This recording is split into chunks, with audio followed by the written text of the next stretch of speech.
Bonjour à tous et bienvenue sur ce live Facebook Alumni en partenariat avec Financia Business School où on va interviewer pendant 1 heure 3 alumni de Financia Business School issus de 2 programmes. Un programme Gestion de patrimoine et Family Office qui est un MBA 2 et un programme MBA 2 Finance d'entreprise, Fusion-acquisition et Banque d'affaires. Pour ça, on accueille 3 alumni. Je suis ravi de vous accueillir. Charline, Camille et Prince. Je vais vous demander en quelques secondes de vous présenter et d'exposer votre parcours avant Financia, puis ensuite après Financia. Charline, je te laisse commencer. Alors moi j'ai plutôt un profil juriste puisque j'ai fait un M2 en droit des affaires et fiscalité couplé avec un DJCE, un diplôme de juriste conseil à l'entreprise. Après ça, j'ai fait un passage éclair en banque privée pour un stage qui m'a beaucoup plu. Du coup, j'ai décidé de compléter ma formation très orientée vers l'entreprise avec le MBA de financier en gestion de patrimoine. Super, donc profil juriste qui a décidé de se spécialiser sur des aspects fiscaux pour la gestion de patrimoine et tu travailles actuellement ? Là, actuellement, je suis en stage final de l'école des avocats chez Arsène Taxand, qui est un cabinet qui est spécialisé en droit fiscal à Paris. Super, merci beaucoup. Avant de passer à Camille, je vous invite à partager ce live avec des amis qui seraient en recherche d'un programme de fin d'études ou bien qui ont déjà fait un M2 et qui souhaiteraient se spécialiser sur un des sujets finance d'entreprise ou bien gestion de patrimoine et family office. N'hésitez pas à les taguer en commentaire. Et pour ceux qui sont évidemment concernés par ces programmes, n'hésitez pas en commentaire à poser toutes vos questions aux 3 alumni qui sont présents de manière à ce qu'ils puissent y répondre en live pendant 1 heure. Merci. On accueille Camille. Camille, est-ce que tu peux nous dire un mot de ton parcours ? Oui, alors comme Charline, j'ai un parcours juridique, donc jusqu'à un Master 1 en gestion de patrimoine et spécialisation en école de commerce plutôt en finance. Donc j'ai eu diverses expériences professionnelles en cabinet d'avocat, en banque là je termine en cabinet indépendant qui est mon choix de profession dans l'avenir. Donc tu travailles dans un cabinet de gestion de patrimoine indépendant à Paris. Est-ce que c'est quelque chose que tu avais prévu en rentrant dans ce programme ? Tu avais un projet clair ? Alors j'avais un projet clair, non, je ne peux pas dire ça vraiment, mais j'avais dans l'optique effectivement d'avoir une expérience en cabinet indépendant, puisque j'avais déjà eu l'expérience en banque. Et oui, en effet, l'expérience à la Financia a conforté mon intérêt pour ce type de structure. Donc, avant de rentrer au programme Gestion de patrimoine et Family Office de Financia, corrige-moi si je me trompe, mais tu avais déjà un M2 en droit et gestion de patrimoine. Tout à fait. Pourquoi choisir de repartir sur un MBA 2 qui est une formation qui s'assimile à un M2 ? Oui, alors effectivement, la formation était similaire, mais sortant d'un master droit et gestion de patrimoine, j'avais vraiment eu les bases plutôt juridiques et jurisprudentielles de la gestion de patrimoine et je sentais que j'avais certaines lacunes au niveau financier et fiscal et c'est pourquoi j'ai décidé de faire ce master spécialisé. Donc tu es vraiment venu chercher chez Financia une spécialité fiscalité et finance dans le domaine de la gestion de patrimoine. Oui. On reviendra sur vos diverses expériences pro et notamment sur vos alternances parce que Financia a la particularité de proposer des parcours en alternance. Mais j'accueille d'abord Prince. Est-ce que tu peux nous dire un petit peu ton parcours puisque toi, contrairement à nos 2 premières invitées, tu as fait le programme de finance d'entreprise, fusion-acquisition et banque d'affaires à Financia. Oui. Alors, bonjour. Effectivement, moi, je travaille à Bruxelles déjà comme comptable. J'ai eu un bachelor en comptabilité option gestion. Ensuite, j'ai voulu faire un DES en finance générale parce que j'avais envie de me réorienter vraiment dans la finance. Et après ces DES en finance, j'ai voulu me spécialiser en tout ce qui était finance d'entreprise. Et c'est la raison pour laquelle je suis venu à Paris faire le programme de finance d'entreprise, banque d'affaires et fusion-acquisition chez Financia. Et donc, à l'issue de ce programme, est-ce que tu peux nous dire aujourd'hui où est-ce que tu travailles ? À l'issue de ce programme, je me suis retrouvé à Londres. J'ai travaillé pour un broker pendant 6 mois Et après avoir travaillé chez ce broker, j'ai intégré le cabinet d'audit Deloitte France, mais représenté par le cabinet Constantin à Londres. Super, donc Constantin, c'est une entreprise qui dépend de Deloitte, Oui. qui a quelques années avait été rachetée par Deloitte. Je me souviens parce que moi-même j'avais fait un stage chez Deloitte à l'époque. Ah, d'accord, tout à fait. Et donc c'est un cabinet d'audit de premier plan. Oui. Est-ce que ça faisait partie de tes objectifs en intégrant le programme de financière en finance d'entreprise? Directement intégrer Deloitte France, ça ne faisait pas partie de mon projet lorsque j'ai intégré Financière. Mais lorsque je me suis retrouvé à Londres, j'ai voulu avoir une expérience en tant que sales parce qu'en fait, ma spécialisation chez Financière, c'était en finance d'entreprise et j'avais envie d'avoir une expérience, d'élargir mes compétences en finance des marchés. C'est la raison pour laquelle j'ai accepté de faire un métier pendant 6 mois chez un broker spécialisé en devises. Une fois que j'ai fait ce parcours chez ce broker, j'ai donc décidé d'intégrer Deloitte et grâce à Financière, ça m'a facilité les choses du fait des cours que j'ai pu avoir chez Financière. Merci.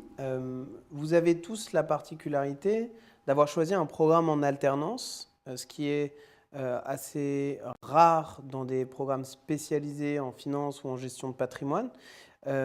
C'est une option qui permet l'alternance de faire financer sa scolarité par son employeur, donc financièrement très intéressante, mais c'est aussi, et ça beaucoup de gens le sous-estiment, quelque chose qui permet de travailler dans des conditions réelles à la place d'un salarié à part entière et donc d'acquérir de l'expérience pro qui plus tard va être valorisée. Charline, est-ce que tu peux nous dire un peu qu'est-ce que tu avais fait en alternance, pourquoi tu as choisi l'alternance et qu'est-ce que ça t'a apporté quand il s'agit de trouver un CDI? Alors moi, après mon stage de 6 mois en banque privée à Bordeaux, à la Banque Populaire, je voulais vraiment conserver ce côté entreprise et continuer à acquérir de l'expérience, parce que j'avais vraiment beaucoup appris pendant ce stage-là. Donc pour moi, l'alternance, c'était vraiment c'était primordial. Du coup, c'est pour ça que j'ai intégré Financière, parce qu'on pouvait le faire en alternance. Du coup, j'ai intégré Natixis Wealth Management, donc l'ingénierie patrimoniale. Et là, on a exactement, c'est ce que vous disiez, on a exactement le statut de salariés, donc on est vraiment assimilé à eux, on a un poste, on a des responsabilités, etc. Donc après, en ingénierie patrimoniale, on attend d'un collaborateur en alternance les mêmes choses qu'un collaborateur normal. Concrètement, qu'est-ce que c'est l'ingénierie patrimoniale? Puisque quand on choisit un master en gestion de patrimoine, ça fait quand même partie des débouchés importants. Exactement. L'ingénierie patrimoniale, c'est assez large. En fait, quand on a un client, on va analyser aussi bien un petit peu le côté professionnel de ses actifs professionnels, mais aussi le côté personnel. On va essayer de construire quelque chose de cohérent qui fonctionne et qui correspond à ses attentes. Et on va aussi également l'aider à alléger sa fiscalité. Mais aussi, on a des objectifs tels que la transmission qui demeure très important, transmission de l'actif professionnel, donc d'une société par exemple à ses enfants, ou d'actifs comme de l'immobilier, donc l'actif personnel. Super. En quoi c'est différent de bosser en banque dans un département wealth management versus un cabinet d'avocats spécialisé en fiscalité? Alors c'est un petit peu différent dans le sens où en banque, on a peut-être plus une relation avec le client qui est plus proche. Moi, je sais que je les avais beaucoup par mail, voire par téléphone, parce que nous, on travaillait aussi pour des conseillers en gestion de patrimoine, donc on répondait à leurs questions. Donc on a peut-être plus de contacts. En cabinet, c'est plus, en tout cas pour des profils juniors comme le mien, un travail de fond, donc un peu moins en contact avec la clientèle, mais c'est aussi intéressant sur le fond des questions juridiques et fiscales. Super. Camille, tu as fait le même programme que Charline. Toi, tu as également un master en droit avant d'intégrer ce programme. Est-ce que tous les gens qui font le MBA 2 gestion de patrimoine et family office viennent d'un parcours juridique? Alors non, en tout cas dans notre promotion, on n'était pas toutes du même, disons qu'on venait pas toutes du même milieu. Et non. D'ailleurs, je pense qu'on était les deux seuls, peut-être trois juristes, mais non, les autres venaient 2 masters comptabilité. Voilà, on était toutes un peu... on faisait des choses différentes, et d'ailleurs, on avait chacune aussi des ambitions différentes au niveau professionnel, d'autres qui préféraient rester en banque, d'autres en cabinet. Voilà, Charline qui a fait l'exception et qui voulait passer l'examen du barreau. On était toutes vraiment différentes et on avait toutes des ambitions différentes, mais finalement, c'est vrai que le côté financier, de la gestion de patrimoine nous reliait à ce niveau-là. Et je pense qu'on a toutes, le master qu'on a suivi nous a tout apporté à chacune un bagage qu'on recherchait initialement. Quand on t'écoute, on a l'impression, du moins c'est mon impression, que c'est un master féminin. On est toutes, on a toutes. Alors, il n'y avait pas des garçons dans cette promo ? Ben non, dans notre promo, c'est vrai qu'on était... il devait initialement y avoir des garçons, mais bon, Ils ont été recalés en début d'année. Mais c'est vrai que l'année précédente et les années suivantes, il y a eu des garçons. Okay. Je pense qu'on a été une promotion exceptionnelle, disons, dans tous les sens du terme. donc oui, non, c'est pas exclusivement féminin. Okay. Je pense que voilà, c'était juste cette année-ci qui était... Super. Est-ce que tu peux nous parler de ton expérience de l'alternance ? Alors l'alternance, pour ma part, a été très enrichissante dans le sens où j'étais dans une structure particulière où on n'était pas beaucoup finalement, entre 4 et 5, et j'étais en face à face avec le dirigeant de l'entreprise et au final j'ai eu toute l'expérience qu'il avait eue parce que c'est quelqu'un qui partait à la retraite, donc j'ai eu toute son expérience passée en banque, etc. Il a vraiment beaucoup vécu dans le domaine de la gestion de patrimoine. Donc j'ai eu la chance de travailler face à face avec lui dans le sens où il était très pédagogue, il avait vraiment cette volonté de m'apprendre des choses. Donc j'ai l'impression d'avoir appris énormément en si peu de temps parce que je suis restée 10 mois. Et voilà, je pense que pour commencer en tout cas dans ce domaine-là, c'est vraiment un bon point de départ. Donc j'ai vraiment... Pour ceux qui ne le savent pas, ton alternance était dans un cabinet de gestion de patrimoine. Oui. Du coup, toi, contrairement à Charline, tu as choisi de continuer en cabinet de gestion de patrimoine dans une structure un peu plus grosse. Comment s'est fait la transition ? Est-ce que tu as cherché pendant longtemps à l'issue de ton programme ? Combien de temps tu as mis pour trouver un job ? Alors j'ai mis plusieurs mois, mais c'était volontaire. En fait, j'ai décidé de prendre le temps de trouver une structure adaptée qui me corresponde vraiment. Parce qu'effectivement, je cherchais une structure particulière, je ne voulais pas une trop grosse entreprise. J'avais vraiment envie de ce travail en équipe, donc entre 15 et 20 salariés. Et oui, une structure qui correspondait à une certaine éthique. Enfin, voilà, j'avais vraiment certains critères de sélection, donc j'ai pris plusieurs mois et ça m'a... Disons que j'ai mis 4-5 mois à trouver, sans me presser, voilà, sereinement. Je ne peux pas dire que j'ai eu du mal à trouver. Je pense que sur le marché de l'emploi, après ce master, puis même à voir tous les gens de notre promo, on n'a pas eu globalement de mal à trouver un emploi. Donc une insertion professionnelle assez...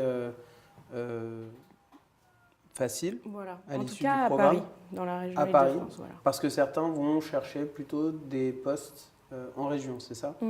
Ok. Impeccable, merci beaucoup. Je vous invite, si vous nous écoutez, que vous avez des questions sur ces programmes, sur Financia de manière plus large ou sur l'alternance, à les poser en commentaire. On pourra y répondre avant la fin de ce live. N'hésitez pas, à l'issue du live, on aura plus de mal à vous répondre. Prince, est-ce que tu peux nous raconter ton expérience de l'alternance ? Alors, mon expérience de l'alternance s'était très bien passée. À la base, moi, donc, comme je vous l'avais dit tout à l'heure, je travaillais déjà à Bruxelles et j'avais envie de construire un profil international.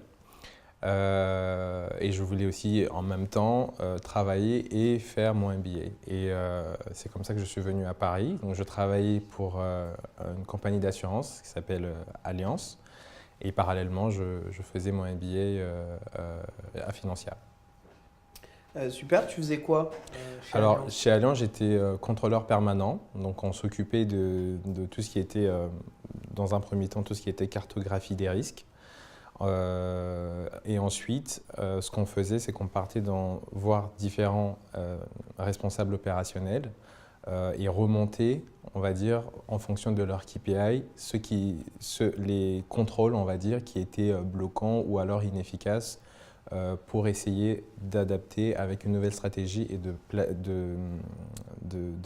mettre en place de nouveaux contrôles pour que ça puisse être plus efficient. Au sein de ta promotion, Oui. quels sont les différents parcours que chacun a pris à l'issue du programme? Au sein de ma promotion, on avait différents profils. Pareil, on avait des profils type juriste, qui n'ont pas fait gestion de patrimoine, mais qui ont fait finance d'entreprise d'ailleurs.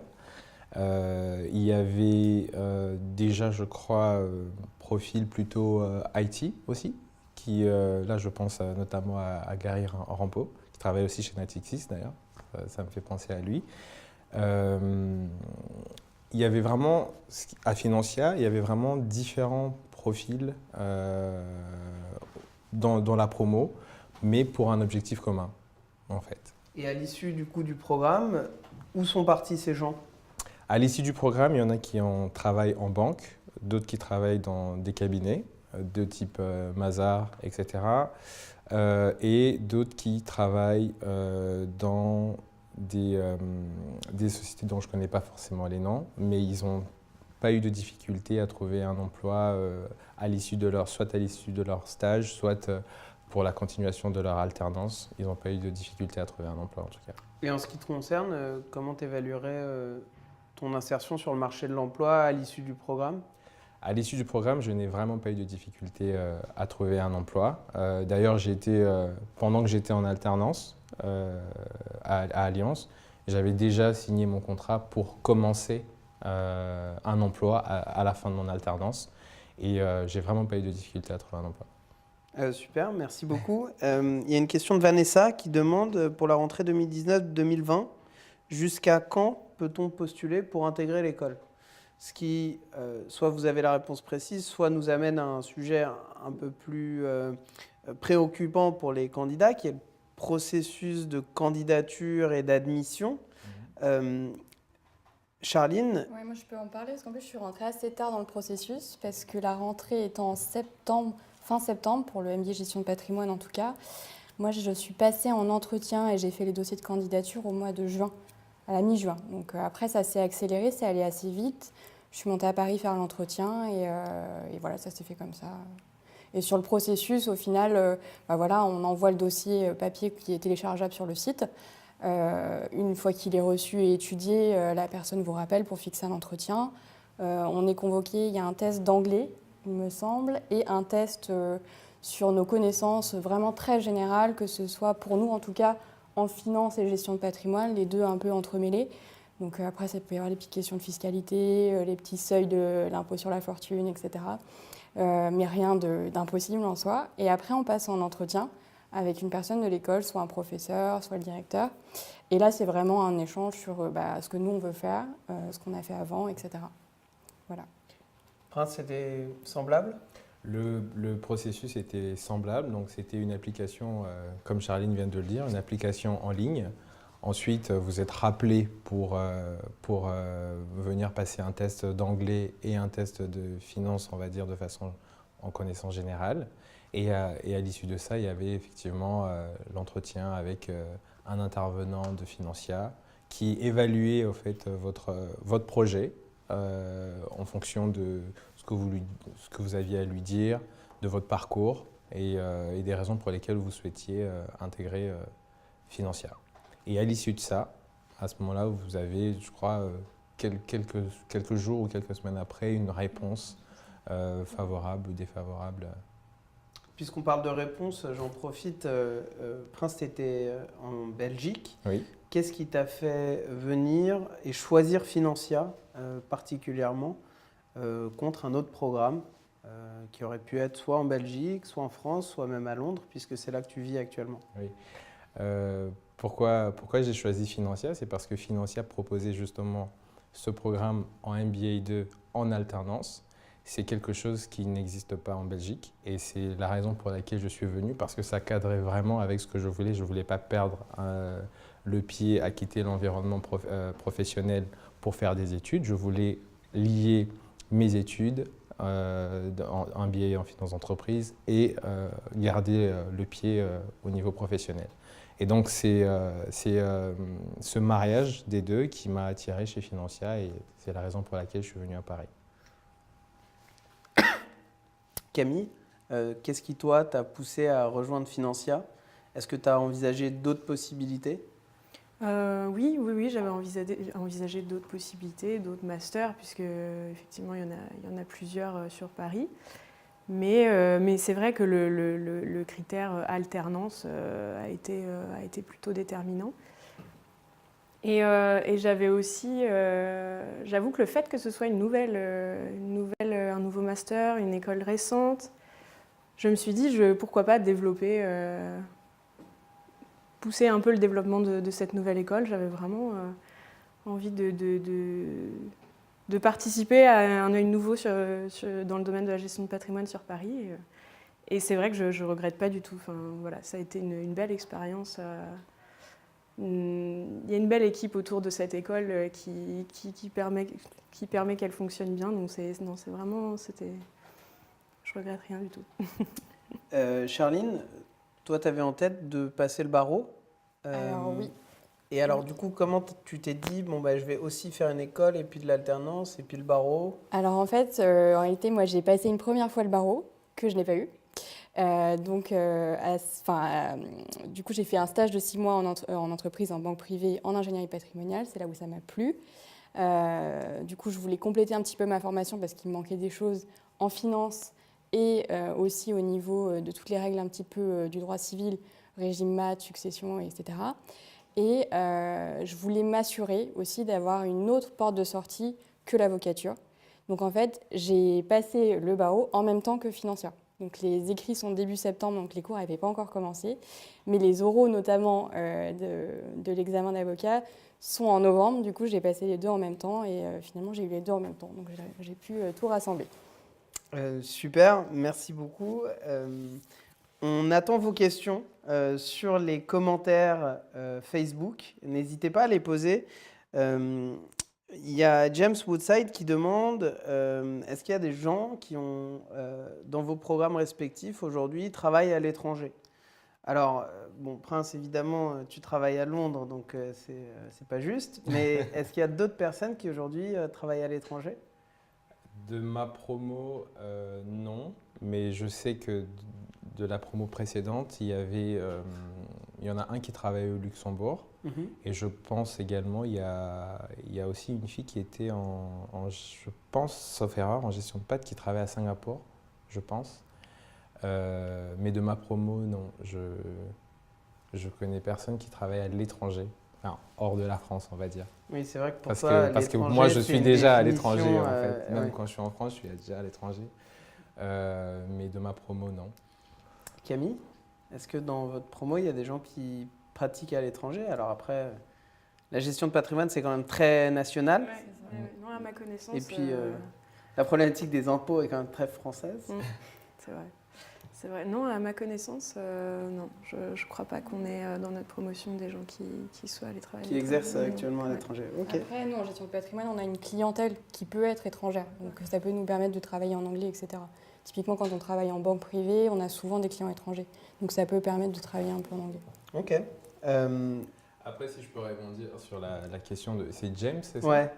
Je crois comprendre qu'il veut savoir si, après avoir fait Financia, il peut travailler à l'étranger.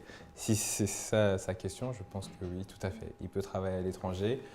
Financia, il y a, on va dire, 30% des cours qui sont aussi dispensés en anglais.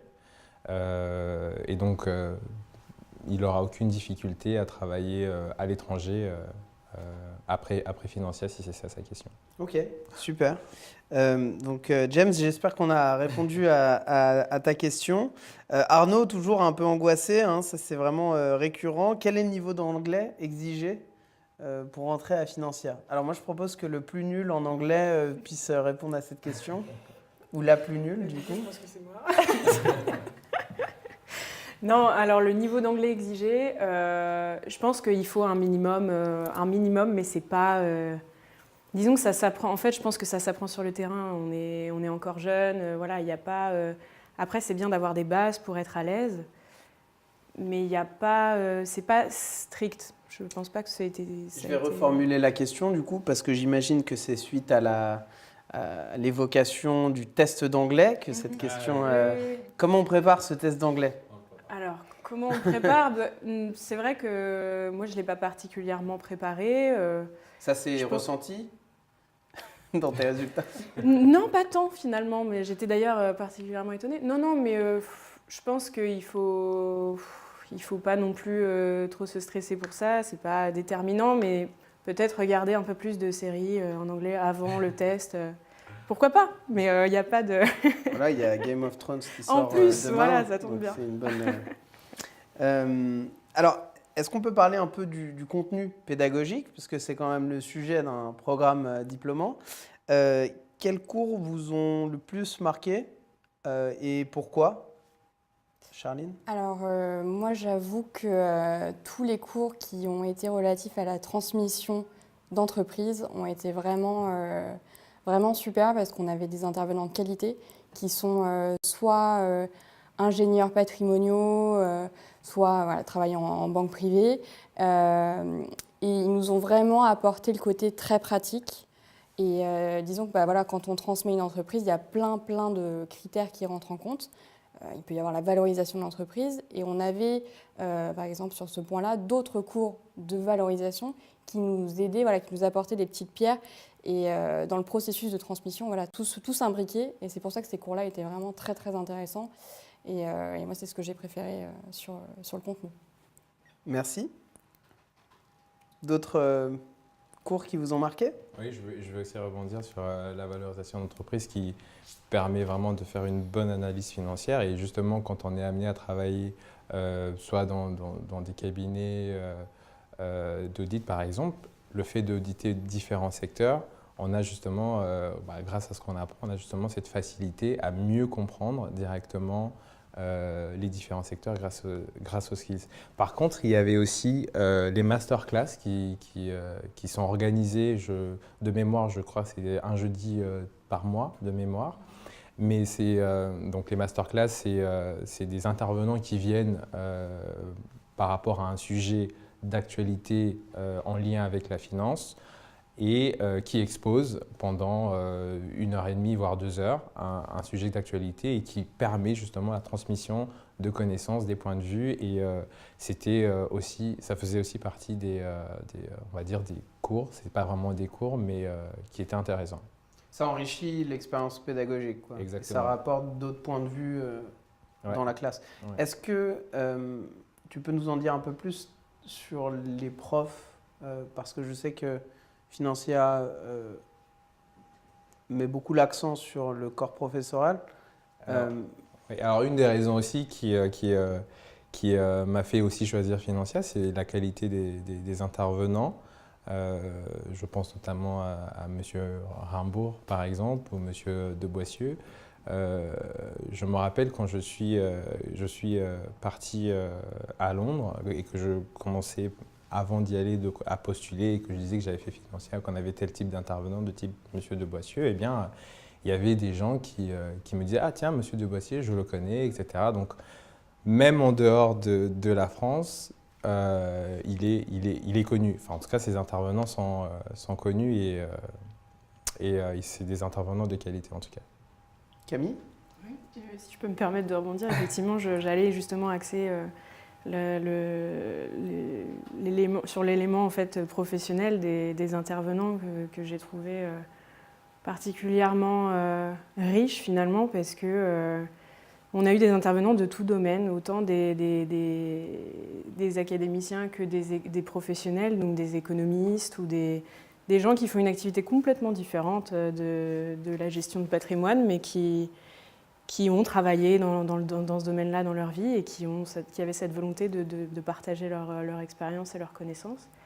Et j'ai particulièrement apprécié ça, effectivement, chez Financia, c'est qu'il le corps professoral était très diversifié, et ce qui a permis en fait d'avoir vraiment une expérience riche dans toutes les matières qu'on a eues, puisque chacun avait sa façon à lui de nous apprendre la matière enseignée, et ça c'était très intéressant à ce niveau-là. Quel conseil vous auriez pour un étudiant qui regarde, qui va sur le site web, qui trouve un programme qui l'intéresse, mais qui hésite à postuler? Financia, c'est une école qui est jeune. Donc le réseau d'anciens, il a 5 ans. C'est jeune pour un réseau d'anciens. C'est quoi votre conseil pour cette personne qui hésite? Alors, moi, je pense qu'il ne faut pas hésiter. Le fait que l'école soit jeune, ce n'est pas du tout problématique, et c'est même presque même sa qualité. Puisqu'en fait, moi je sais que c'est ça qui m'a fait aussi choisir cette école à l'entretien, puisque j'ai passé l'entretien avec le directeur de l'école qui m'a dit, voilà, nous on est jeunes, mais ça nous permet de nous adapter tout le temps aux besoins de chaque profession qui sont représentées par les différents MBA ou Master ou les classes un petit peu inférieures qui sont aussi présentes chez Financia. Et donc cette capacité à proposer des programmes qui sont très très adaptés à ce qui est demandé sur le marché du travail, c'est clairement ce que ne proposent pas forcément d'autres écoles qui sont moins réactives. Et donc, faut pas s'arrêter au fait que ce soit une école jeune. De toute façon, il faut bien commencer un moment. Les écoles qui sont très reconnues aujourd'hui, elles ont commencé pareil. Donc, faut pas hésiter. Ok, vous voulez rajouter quelque chose? C'est très clair. C'était clair, je pense qu'il doit pas hésiter à s'inscrire. Et de toutes les façons, s'il passe l'étape de test et qu'il va à l'entretien, on va écouter son projet. Et j'imagine que s'il postule à Financia, c'est qu'il a un projet derrière de carrière. Ce qui est sûr, c'est qu'en quittant Financia, il aura, on va dire, les reins assez solides pour embrasser l'univers professionnel. On a beaucoup parlé des profs, des cours. À quoi ça ressemble la vie à Financia en dehors des cours? Ça fait aussi partie de l'expérience d'école, et du coup, on aimerait un peu comprendre les coulisses. Après, il faut savoir que vu que l'école, on l'a fait en alternance, on a cours le vendredi et le samedi. Mais c'est aussi le but de cette question. Voilà. Donc, les locaux sont très agréables. Donc, souvent, le midi, on déjeune tous ensemble, etc. Il y a vraiment un esprit en tout cas de promotion pour nous. Après, c'est pareil, l'école n'est pas énorme, même si ça grandit de plus en plus. Toutes les promos discutent entre elles, etc. Il y a les open space. Voilà, il y a une très très bonne ambiance. Donc, Puis il y a des soirées qui sont organisées, des événements très sympas qui permettent d'échanger, parce qu'au finalement, il y a tellement de programmes qui sont proposés, on a tous des univers très différents et on s'apporte toujours beaucoup sur les moments un peu d'échange comme ça. Donc, une très très belle expérience humaine aussi sur cette année à Financia. Tu as commencé par dire on a cours 4 jours et en fait tu avais une idée assez précise en tête. Non, mais on n'a pas de présence. Pour ce qui est de notre MBA avec Camille, en tout cas gestion de patrimoine, nos cours se concentrent sur le vendredi et samedi. Donc c'est vrai que c'est pas comme des parcours d'école où on a cours tout le temps. Donc voilà, là c'est très concentré, donc c'est pareil en volume horaire. On se faisait quand même des bonnes journées de 9h jusqu'à 20h parfois. Donc faut être volontaire, mais de toute façon c'est comme ça, on est dans les rythmes d'alternance, nécessairement ça se passe comme ça. Donc après c'était ce que je voulais dire par rapport à l'ambiance. 4 jours en entreprise, vendredi, samedi à l'école, et dimanche on essaye de dimanche, on essaie de faire ses devoirs. Non, on essaie de se reposer surtout parce que je sais qu'en programme en alternance, on n'a pas toujours beaucoup de choses à faire à la maison parce qu'ils savent qu'on est déjà très occupé en entreprise. Donc ce qu'on fait, on essaie de le faire quand on est en cours. On y est déjà quand même relativement longtemps sur une journée. Donc on essaie de faire un maximum en cours et pas trop de ramener de voir. Voilà. C'est un peu l'avantage de ces programmes-là en alternance, c'est vu qu'on applique en entreprise ce qu'on voit en cours, on n'a pas forcément besoin de faire des exercices comme à l'école, c'est pas du tout scolaire comme parcours. Camille, est-ce que cette intensité, elle a été difficile à gérer en termes de planning? Alors, difficile à gérer, non, parce que finalement, en choisissant de faire un MBA en alternance, je pense qu'on est assez conscient du calendrier, de l'agenda qu'on aura tout au long de l'année. Après, c'est une question d'organisation. Je pense d'ailleurs que l'équipe pédagogique a été assez à l'écoute de nos attentes et de faire attention à ce qu'on n'ait pas non plus un emploi du temps trop chargé. Donc, non, je trouve que ça a été globalement bien organisé et c'était pas... on n'est pas la tête dans le guidon non plus toute l'année. On a quand même le temps de se reposer. C'est pas, faut pas avoir peur de ça non plus. Mais c'est vrai qu'il faut s'accrocher. Voilà, c'est pas non plus les vacances. C'est vrai que le rythme peut paraître très intensif et que ça peut faire peur, mais c'est comme tu le disais tout à l'heure, c'est vraiment une question d'organisation.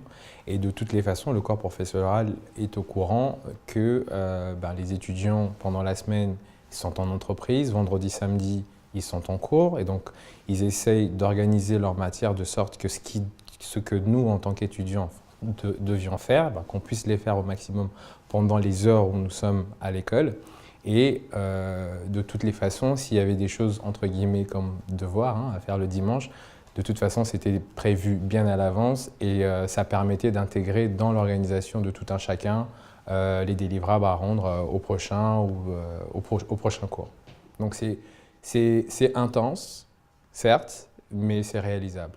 Il suffit juste de s'organiser. Est-ce que vous pensez à une anecdote de votre année qui vaudrait le coup de raconter? Alors ça peut être en cours, ça peut être hors des murs. Une anecdote? C'est pas une question piège. Ouais, non, mais c'est vrai que il faudrait prendre le temps d'y réfléchir, mais... Non, mais nous, après, sur la promo, étant une promotion de filles, c'est pas une anecdote, mais bon, on a eu quand même des moments assez sympas. Voilà, quand on a des professeurs, on a des femmes, on est entre filles. Donc forcément, ça peut être plus agréable dans les conversations. Donc bon, après, c'était peut-être propre à notre promo, parce qu'en 100%... Non, mais c'est vrai que globalement, toute l'année... Là, vous demandez une anecdote. En fait, toute l'année, ce qui me vient en tête, c'est tous les moments où on a rigolé avec les enseignants, parce qu'en fait, c'est vrai qu'il y a quand même globalement une bonne ambiance et tout le monde est là. C'est ça qui est chouette dans une petite école comme ça, c'est que c'est humain, parce qu'on n'est pas beaucoup. On était une petite promo et donc on échange beaucoup avec les enseignants et finalement, c'est ça la richesse d'un enseignement, c'est pouvoir échanger, poser des questions, avoir des réponses concrètes. Et tout en étant dans une atmosphère vraiment détendue. Et c'est vrai que ça, globalement, ça donne un très bon souvenir de l'année, quoi. Il y a, après des anecdotes, oui, en y réfléchissant, je pense qu'il y en a quelques-unes, mais qui devraient on va les être garder. ouais, peut-être. Il faudrait peut-être prendre le temps de la construire pour que ce soit... Alors, il y a une question qui est vachement importante, souvent problématique en France, qui est la question des salaires à la sortie. C'est pour ça que les classements français font des moyennes. On essaie de surtout pas parler du salaire de quelqu'un. On parle du salaire d'une promo, d'un salaire médian. Mais qu'est-ce que vous pouvez nous dire des salaires à la sortie de Financia en choisissant le référentiel que vous voulez? En choisissant quoi, pardon? Le référentiel que vous voulez. D'accord. Donc toi, tu as la chance de travailler, Prince, dans un secteur, l'audit, où il y a des grilles. Exactement, donc il n'y a pas de secret. Les grilles, c'est entre 35K et 44K pour les niveaux juniors. Donc pourquoi il y a cette différence? C'est en fonction des écoles, simplement. Donc il n'y a pas de surprise. Mais cette différence, elle est résorbée au fur et à mesure où vous montez en niveau. Oui, tout à fait. Elle se lisse en 5 ans. Voire 3 déjà. Okay. Mais en sortant de l'école, si en tout cas les étudiants qui sortent de Financia veulent aller en cabinet, la moyenne c'est entre 35 et 44K. Okay. C'est à ça qu'ils devraient s'attendre et je leur conseillerais même de ne pas se vendre moins que ça. Super. En cabinet d'avocat? Alors en cabinet d'avocat c'est un peu particulier parce que nous on a un statut particulier, on n'est pas salarié. Donc on est profession indépendante. Ouais. Donc nous, finalement, c'est pas si loin que ce qu'on disait tout à l'heure, mais nous, on est plutôt autour de 65-70 cas annuels, sauf on doit diviser par 2 parce qu'on a beaucoup de charges et de cotisations. Donc on est dans les mêmes eaux en fait. Donc ça revient ça revient à peu près au même. Ouais. C'est des gros chiffres, mais au final... Voilà, c'est ça, ça fait pas tant que ça net.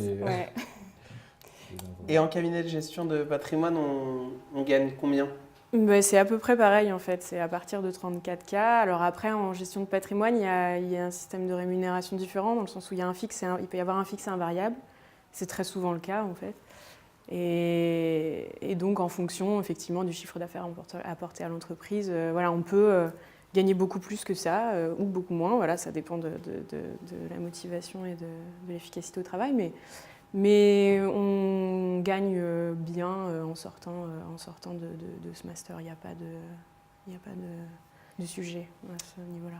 Il y a Adam, peut-être que c'était un camarade de promo qui dit « Je suis totalement satisfait du MBA Finance d'entreprise, d'excellents professeurs, masterclass intéressantes, avec une administration aux petits soins. C'est vrai. Couplé avec l'alternance et un poste à valeur ajoutée, ça en fait une formation unique en la matière. » Adam, je ne sais pas s'il bosse pour Financia. Ou... il est Adam. Adam il était Assib. Il n'était pas dans Donc ma promo. MBA Finance d'entreprise, peut-être Quelle année? plus jeune que toi. Ouais, il n'a pas peut-être. indiqué. Non, je vois pas qui Dimitri demande, est-ce que l'école est adaptée aux sportifs de haut niveau? Sur le rythme, peut-être. Là, faudrait demander, parce que je sais que les sportifs de haut niveau, ils ont des contraintes quand même horaires, voilà, d'entraînement, etc. Mais je pense que ça, c'est à voir directement avec l'école. Après, ils sont assez souples.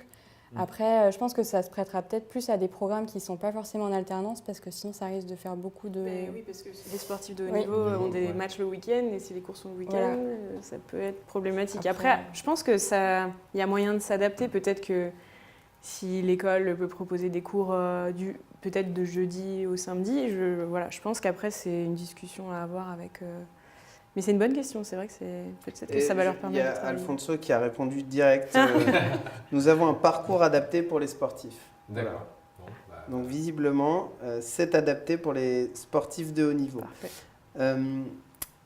Concrètement, dans votre recherche à la fois d'alternance, la recherche d'alternance, c'est une énorme angoisse des étudiants qui rentrent dans un programme qui fait de l'alternance. Il suffit d'aller sur Facebook, voir je recherche une alternance, elle commence demain, elle commence avant-hier, j'ai toujours pas d'alternance, j'ai envoyé 300 CV. Comment Financia vous a aidé dans cette recherche d'alternance et concrètement, comment vous avez trouvé? Est-ce que c'était de votre côté? Vous avez trouvé, fait le travail, candidaté? Ou est-ce que l'école a été en support? Et j'ajoute, à l'issue de votre programme, est-ce que Financia vous a aidé dans votre recherche? Vous avez tous les trois choisi de continuer ailleurs que là où vous avez fait votre alternance. Est-ce que Financia vous a accompagné aussi à ce moment-là? Alors moi, pour la recherche de l'alternance, c'est pas très parlant dans mon cas, puisque moi, j'avais déjà mon alternance, en fait, quand j'ai postulé, puisque j'avais intégré pendant 6 mois la banque privée de la Banque Populaire, qui fait partie du groupe Natixis et BPCE au sens large. Et du coup, je suis passée en interne, et c'est pour ça qu'aussi, il ne faut pas hésiter, si on a des expériences précédentes, voilà, à demander si on ne peut pas intégrer une autre équipe, voilà, d'une autre société du groupe. Donc moi, ça a fonctionné comme ça pour rentrer en alternance. Donc après... Alors moi, effectivement, c'est une bonne question parce que moi, je sortais de la banque privée du CIC en arrivant à la Financia et j'ai terminé le 5 septembre au CIC et je devais trouver une alternance aussitôt dès le début des cours, donc en octobre. Donc tout a été très vite, mais à partir du moment où j'ai eu des échanges avec le directeur du MBA, donc Jean-Marc Payet, à partir du mois de juin, quand il y a eu le processus de recrutement, il m'a tout de suite aidé effectivement à trouver des contacts, à échanger avec des professionnels. Et il m'a donné en plus une palette assez large puisque je n'étais pas fixée sur, je ne savais pas vraiment quelle structure prendre. Il m'a donné des contacts de notaires, des contacts de banquiers, des contacts d'assureurs, vraiment de tout ce qui englobe la gestion de patrimoine. Et ça a été vraiment une grande aide. Après, je n'ai pas trouvé, grâce aux contacts qu'il m'a donnés, j'ai trouvé par le biais de mes propres recherches individuelles, mais ça m'a quand même beaucoup apporté. Après, sur la fin de l'alternance, cherchant moi-même quelque chose de particulier, je n'ai pas eu besoin d'être en relation avec quelqu'un de l'école pour m'aider à trouver quelque chose. Mais au début, c'est vrai que ça m'a bien apporté. Ouais. Ça a été... Moi, je dirais que oui. Moi, j'ai été aidé par Virginie Baron, parce que le marché français, je ne connaissais absolument pas. Je ne connaissais rien du tout. Et donc, on commençait à postuler à l'aveugle, ça rime à rien. Et donc, j'ai contacté l'école en disant, ben voilà, est-ce que vous avez des conseils à me donner, etc. Où est-ce que je dois chercher et tout ça. Et Virginie Marron m'avait bien aiguillé. Elle m'avait donné toute une liste par exemple, de sites sur lesquels je devais m'inscrire. Elle m'a aidé à refaire mon CV, etc. Et à l'issue de ça, j'ai été contacté par justement un des sites où elle m'avait conseillé. J'étais contacté par un des recruteurs pour aller participer à la journée de recrutement chez Allianz. Donc oui, clairement. Après l'alternance, non, parce que j'avais entamé les démarches par moi-même. Mais clairement, oui, avant de rentrer à Financier, j'ai été aidé. Donc oui. Hugo a une dernière question et peut-être qu'on aura le temps pour une question supplémentaire. Donc encore une fois, il nous reste quelques minutes. N'hésitez pas en commentaire à poser vos questions. Qui est une question, qui est une vraie question et un peu tricky. C'est une petite question piège. Bonjour. Financia peut-elle, selon vous, concurrencer les top 5 écoles et universités en finance de marché notamment? Donc ici, HEC, SEC, ESCP, EM Lyon, Dauphine. Merci à vous. En finance de marché, du coup, personne ici n'a fait le MBA de finance de marché de Financia? Non, je fais finance entreprise. Moi, je peux répondre à cette question. Ah, ok. Alors, excepté Dauphine, sur lequel je reviendrai, aucune de ces écoles ne propose de l'alternance. Donc, les parcours classiques, c'est prépa, on rentre dans ces écoles, ou bien on rentre en AST, admission sur titre, après un premier parcours en université ou dans une autre formation via les concours passerelles. À aucun moment on peut faire d'alternance. Donc on doit financer ses études et souvent on a recours à de la dette pour financer ses études. Ce qui est complètement possible, faisable, normal, et dans le sens où en France on a des frais de scolarité qui sont élevés mais qui n'ont rien en commun avec ce qu'on peut voir dans le modèle anglo-saxon. Donc c'est un choix différent et c'est un choix aussi donc, financier et de professionnalisation. Dauphine a en finance de marché un parcours en alternance. Donc c'est, je dirais, peut-être l'alternative dans la liste des programmes qui sont listés à Financia. Après, je pense que ce qui est intéressant, c'est de rencontrer les profs et de parler aux anciens. On ne choisit pas un programme sur une plaquette. Ça, c'est un énorme problème que beaucoup d'étudiants ont. De choisir un programme sur une plaquette, c'est une erreur grave qui fait que certains arrivent dans des programmes qui sont des fraudes.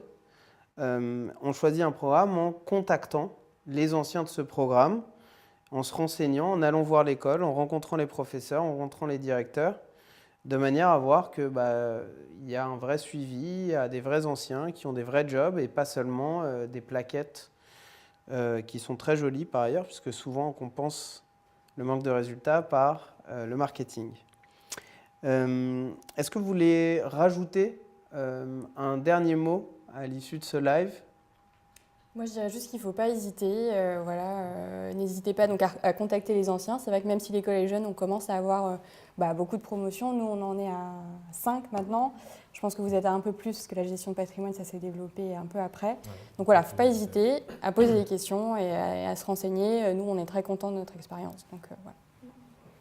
Et pour rebondir à ce que vous avez dit tout à l'heure, j'ai sur LinkedIn pas mal d'étudiants qui me contactent déjà pour poser des questions par rapport à l'école, par rapport à mon parcours, pour savoir comment ça se passe, qu'est-ce que je suis devenu. Bon, c'est vrai qu'ils voient ça à travers LinkedIn, mais il y a pas mal d'étudiants qui se connectent via LinkedIn pour poser des questions. Et donc on a un réseau, on est assez flexible, on répond toujours aux questions pour conseiller, guider, aiguiller n'importe qui voudrait avoir une réponse par rapport à sa question. Et Financia, pour revenir à ça, c'était vraiment une très belle expérience. En tout cas, si c'était à refaire, moi, je la referais, c'est sûr et certain. J'ai noué de très belles amitiés avec mes camarades de promo. et à refaire. En tout cas, je la referai les yeux fermés, c'est sûr. Charline, Camille et Prince, merci beaucoup pour cette heure passée ensemble de questions-réponses. Quant à vous, je vous invite à poser vos dernières questions parce que je sais que la direction de l'école prendra le temps d'y répondre en commentaire si vous avez des questions qui restent. Je vous invite également à taguer ou à partager ce live avec des gens qui pourraient être intéressés par en savoir plus sur Financia, puisque ce live sera disponible en replay sur la page Facebook d'Alumni et de Financia. Et je vous dis pour un prochain live Facebook sur Alumni.